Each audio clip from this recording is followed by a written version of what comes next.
Next fish we're going to talk about is the triggerfish. That's a wonderfully terrible thing to target out there. Very frustrating, very rewarding.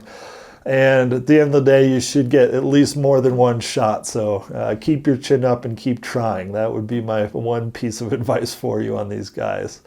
There's a couple species out there, but the two main that you're going to be seeing tailing on the flats are going to be the mustache, otherwise known as the Titan triggerfish, and then you have the yellow margin. You know, in general, they're going to get about this big, but you can find them as small as this big out there, and they're going to be tailing on the flats. They're not a schooling fish. They're not a migrating fish.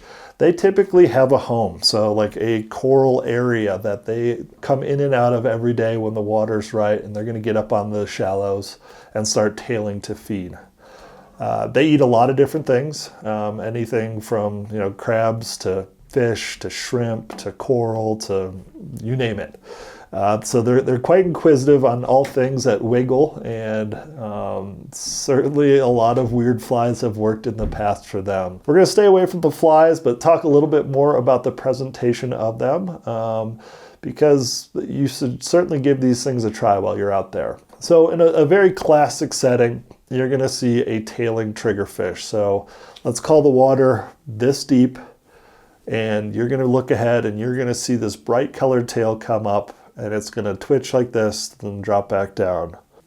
This, down, this, and it's going to kind of tell you like, okay, he's really focused on trying to get a crab out of that hole or something like that. I'm going to treat this very similar to what we talked about with the permit, and that when his tail goes down, this is a great time to insert your fly because it is very focused on what it is feeding on. Now, something to keep in mind with the triggerfish, which is quite unusual, is they have a very chameleon-like set of eyes where one eye can be looking at the food and one eye can be looking up at you. Definitely a stealthy approach on these guys because they're paying attention even when you don't think they are. My distance is going to be relative to how deep the water is. If it's very shallow like that where tail is coming out of the water, I've really got to take an approach of, okay, if I land my fly over there, is it going to get stuck in the coral, or is that a nice little sand hole I can land it in?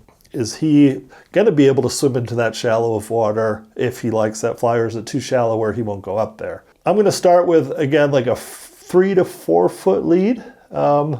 See how that fish reacts. They tell you right away. They're going to swim to the next ocean over if they don't like your fly or how it landed. And at that point, I am going to see what its reaction is. So let's say I've inserted that fly. I've started my first long pull, and now I see that he is lit up. And what's really cool about a triggerfish is they're very curious on, artificial flies if it's the one they're looking for. So you're going to see them zoom over.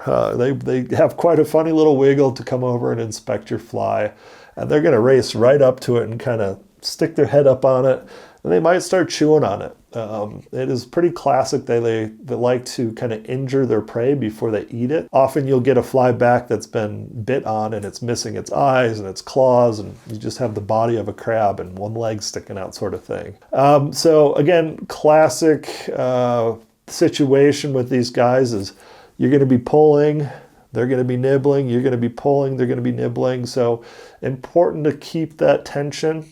Keep the slack out of there so you can really feel every interaction it's having with it. And so eventually you're going to learn that these triggerfish, as they're coming down, as soon as they bite, they've actually turned their whole body. So like you'll see them come down and then twist.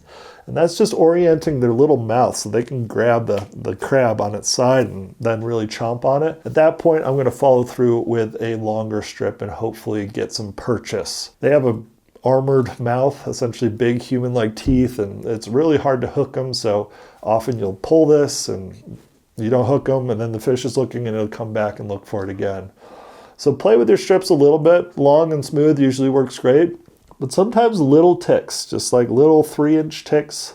Again, keeping your rod tip nice and low, just to see what is kind of reactions are. Now, there are certainly other situations where you're going to find them in deeper water.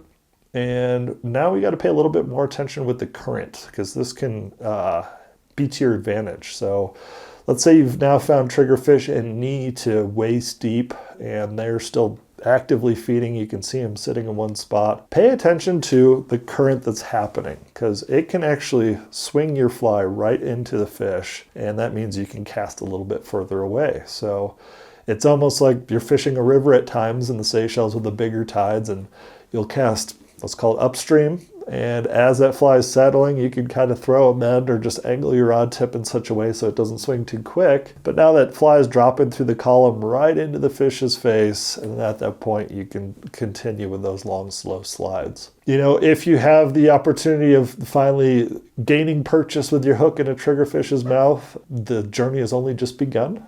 Because, yeah, they still have an opportunity to bite your hook in half or run off the edge and into a coral hole really quickly. So if you've finally hooked that fish, just really try to keep them close. That guy's going to say, hold him, hold him, hold him, and you're going to feel like you're going to break right away. Again, they've tied that leader that's specific to it. You've got a strong hook on there. Hopefully it'll hold, and best practice is try to keep them close. Otherwise, they're going to zip straight into a hole over the edge, and they're going to be really hard to get.